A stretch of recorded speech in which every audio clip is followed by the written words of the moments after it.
अस्सलामु अलैकुम दोस्तों, कैसे हो? उम्मीद है कि सब खैरियत से होंगे। अल्लाह आप लोगों को ऐसे ही खुश रखे। आइए दोस्तों, आज मैं आपको एक बेहतरीन किस्सा सुनाता हूं, जिसे सुनकर आपको मजा भी बहुत आएगा और बहुत कुछ सीखने को भी मिलेगा। देखो भाइयों और बहनों, गुफ्तगू यानी बातचीत, बोलचाल के लिए इंसान सिर्फ मुंह खोलता है, मगर तरबियत उसके बड़ों की बोलती है। शायद इसीलिए किसी ने क्या खूब कहा है कि आदतें नस्लों का पता देती है, माथे पे किसी के कुछ लिखा नहीं होता। इंसान की आदत, उसके अखलाक, उसकी बोलचाल, उसके खून और नस्ल दोनों का पता देती है। इसलिए सोच समझकर बोला करो। अल्फाज नस्लों का तारुफ करा देते हैं। अगर आप किसी को देखो कि वो बकवास कर रहा है या बकवास कर रही है या बेसर पैर की बातें कर रहा है या कर रही है या किसी पर बहतान, तोहमत या इल्जामात लगाए जा रहे हैं, तो समझ जाओ कि गलती उसकी नहीं है, उसकी तरबियत की है, उसके बड़ों की है, उसकी नस्ल की है, उसके खून की वो गंदगी है जो ऊपर से चली आ रही है। और देखिए दोस्तों, बदतमीजी हर इंसान कर सकता है, लेकिन किसी को उसकी तरबियत रोक लेती है। बहरहाल हम किस्से पर आते हैं। एक बादशाह था, उसका दरबार लगा हुआ था।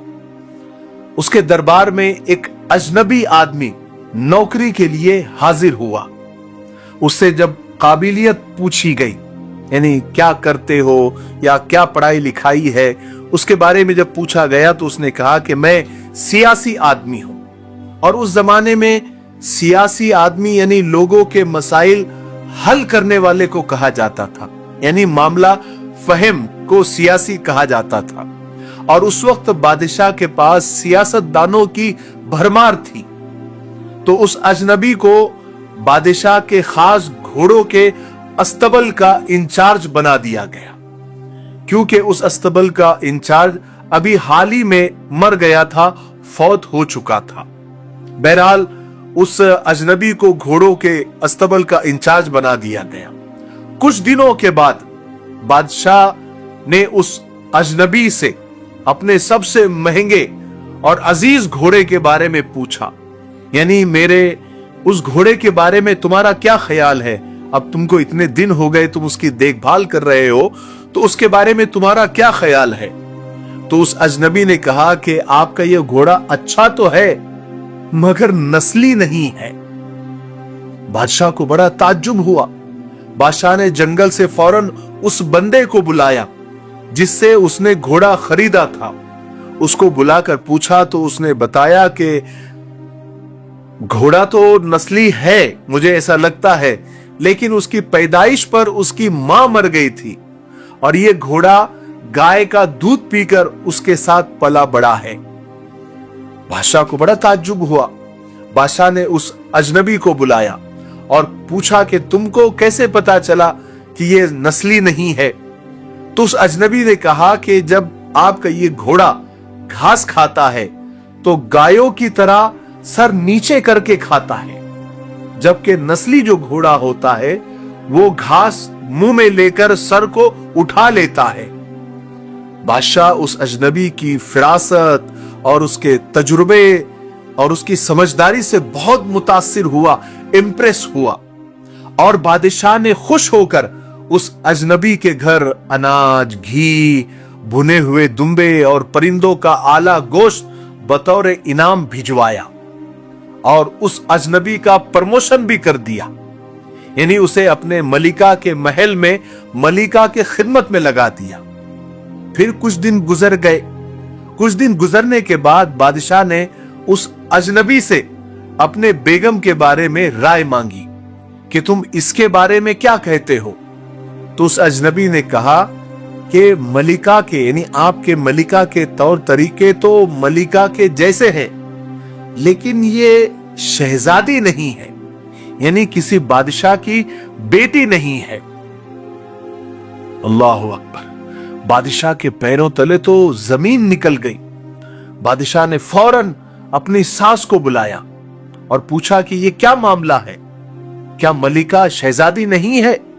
सास से जरा सख्ती से बादशाह ने पूछा तो सास जरा डर गई और डर के कहने लगी कि बादशाह सलामत, हकीकत यह है कि तुम्हारे बाप ने मेरे शौहर से हमारी बेटी के पैदाइश पर ही रिश्ता मांग लिया था, लेकिन हमारी बेटी 6 महीने में ही फौत हो गई थी।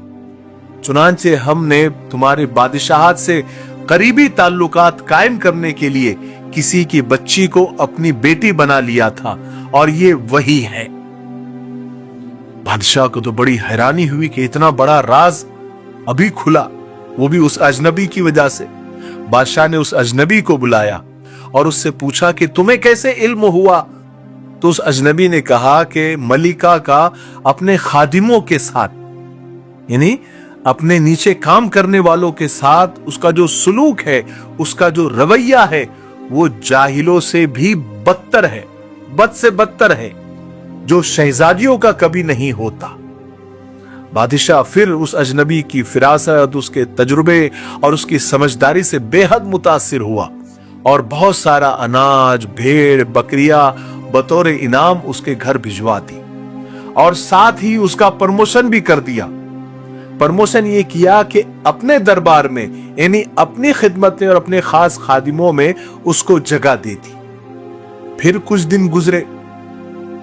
फिर बादशाह ने कुछ दिन गुजरने के बाद उस अजनबी को बुलाया और अपने बारे में पूछा। अब अजनबी जरा डर गया, लेकिन डरते हुए उसने कहा कि बादशाह सलामत, मैं आपके बारे में बताऊंगा, लेकिन जान की अमान पाऊं तो कुछ बोलूं, यानी मुझे जान की अमान चाहिए कि मैं कुछ भी बोलूं तो मुझे सजा नहीं मिलनी चाहिए, मेरी जान नहीं जानी चाहिए। बादशाह ने वादा कर लिया और जान की अमान दे दी। अजनबी ने कहा कि देखो, ना तुम बादशाह ज़ादे हो, ना तुम्हारा चलन बादशाहों वाला है, यानी ना तुम बादशाह की औलाद हो, ना तुम्हारे चाल चलन से लगता है कि तुम बादशाहों वाला तुम्हारा चाल चलन है। बादशाह को तो ताव आ गया, गुस्से से लाल पीला हो गया। उसका जी चाहा कि उस अजनबी की गर्दन उड़ा दे, लेकिन चूंकि बादशाह जान की अमान दे चुका था, वो वहां से गुस्से से सीधा अपनी वालिदा यानी अपनी मां के महल पहुंचा और सारा माजरा सुना दिया। वालिदा ने कहा कि ये सच है, तुम एक चरवाहे के बेटे हो। चरवाहे यानी बकरियां चराने वाला। तुम एक चरवाहे के बेटे हो, हमारी औलाद नहीं थी, इसलिए हमने तुमको दत्तक लेकर पाला। तो बादशाह तो ये सारे राज खुलने के बाद बिल्कुल हैरान और परेशान। बादशाह ने उस अजनबी को बुलाया और पूछा कि तुम्हें कैसे इल्म हुआ? उसने कहा कि बादशाह सलामत, बादशाह यानी जो बादशाह वाकई में बादशाह की औलाद होते हैं, वो जब किसी को इनाम देते हैं, खुश होते हैं, उसका इनाम और इकराम करते हैं, तो हीरे, मोती और जवाहरात की शक्ल में इनामात देते हैं। लेकिन आप भेड़, बकरियां और खाने पीने की चीजें इनायत करते हैं, और ये जो तरीका है ये बादशाहों का नहीं है, ये चरवाहों का है, या फिर चरवाहे के किसी बेटे का हो सकता है। सुभान अल्लाह। इसीलिए किसी ने क्या खूब कहा है कि आदतें नस्लों का पता देती है, माथे पे किसी के कुछ लिखा नहीं होता। आदत यानी आदतें, अखलाक, तर्ज अमल और बोलचाल खून और नस्ल दोनों की पहचान करा देते हैं। इसलिए बेनस्ली लोगों से दूर रहो। बेनस्ले लोगों की सबसे बड़ी निशानी यह है कि तुम उन्हें जितनी इज्जत दोगे वो तुम्हें उतनी ज्यादा तकलीफ देंगे। इसीलिए कुछ लोग एतबार के नहीं, एहतियात के लायक होते हैं। मेरे भाइयों और बहनों, आखिर में मैं सिर्फ आपको इतनी नसीहत करना चाहता हूं कि अगर आप कुछ नहीं कर सकते तो लोगों पर 3 एहसान जरूर करो। नंबर 1 के नफा नहीं दे सकते तो नुकसान भी मत दो। नंबर 2, खुश नहीं कर सकते तो दुख भी मत दो। नंबर 3, तारीफ नहीं कर सकते तो बुराई भी मत करो। ठीक है, मुझे उम्मीद है कि आज की वीडियो से बहुत कुछ सीखने को मिला होगा। अगर आपको वीडियो अच्छी लगती है और आपको कुछ सीखने को मिलता है, कुछ इल्म हासिल होता है, तो आगे शेयर करना भी सवाब है। लाइक भी करें, कमेंट्स भी करें और हमारे चैनल मिफ्ताही चैनल को सब्सक्राइब जरूर करें, क्योंकि हम 2 मिलियन के बहुत करीब हैं और मुझे उम्मीद है कि आप ऐसा जरूर करेंगे। अस्सलाम वालेकुम व रहमतुल्लाहि व बरकातहू।